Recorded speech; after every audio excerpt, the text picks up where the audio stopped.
One of the many complaints lodged against President Donald J. Trump by his legion of haters, both on the left and the right, is that he tweets too much. Oh, and he's too mean and insulting when he does so. Some of Trump's haters have even sought to involve the judicial system in their bid to stop Trump from tweeting, but according to the Daily Caller, those liberals and never-Trumpers just received some incredibly disheartening news from a 5-judge panel in New York. The justices of the New York Appeals Court ruled that the president's tweets were too vague, subjective and lacking precise meaning to be considered as defamatory and were therefore protected as free speech under the First Amendment. According to the New York Post, the ruling stemmed from a $4 million defamation lawsuit filed against the president in 2016 by a Republican consultant named Cheryl Jacobus. Jacobus had taken issue with insulting tweets sent her way by Trump after she had disparaged him on TV and questioned his fitness for office. The suit had initially been tossed out of a Manhattan court after it was determined that Trump's tweets constituted his opinions, and not necessarily declarations of fact. Of course it was appealed to an appellate panel, but they upheld the lower court's ruling in a unanimous decision.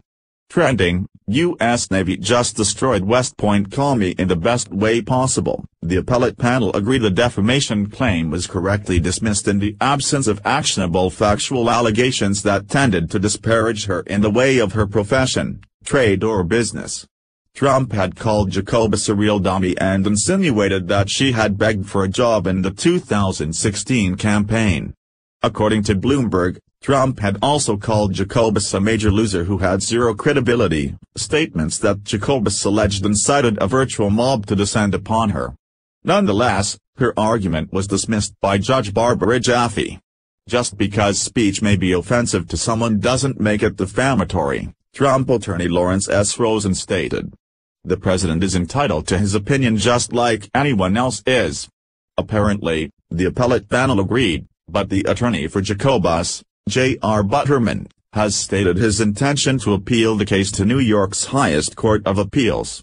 What this decision means is that the free speech is given only to those who have the power and authority to control the media, Butterman stated following the decision.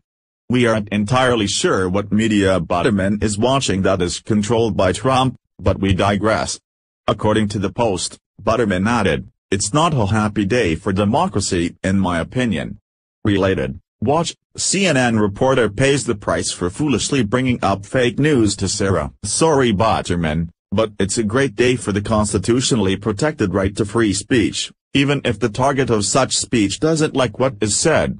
Trump attorney Rosen stated how pleased the president was with the decision, and added, "Here Ms. Jacobus was very critical of the president during the campaign, on air. Then candidate Trump was certainly within his rights to rebut her attacks and offer his opinion as to what her motivations were." It is worth noting that Trump and his lawyers are currently fighting off a similar defamation lawsuit filed against him by a former contestant on The Apprentice who has accused Trump of sexual assault and been deemed a liar and fraud by the president. This ruling would seemingly set precedent for that suit to be dismissed as well. Though liberals and never-Trumpers will no doubt be gnashing their teeth at this decision, they must nevertheless get used to the fact that Trump will continue to tweet whatever he wants, whether they like it or not. Please share this story on Facebook and Twitter so everyone can see how a New York appellate court panel ruled on President Trump's tweets. What do you think of this court ruling on President Trump's tweeting habits? Scroll down to comment below.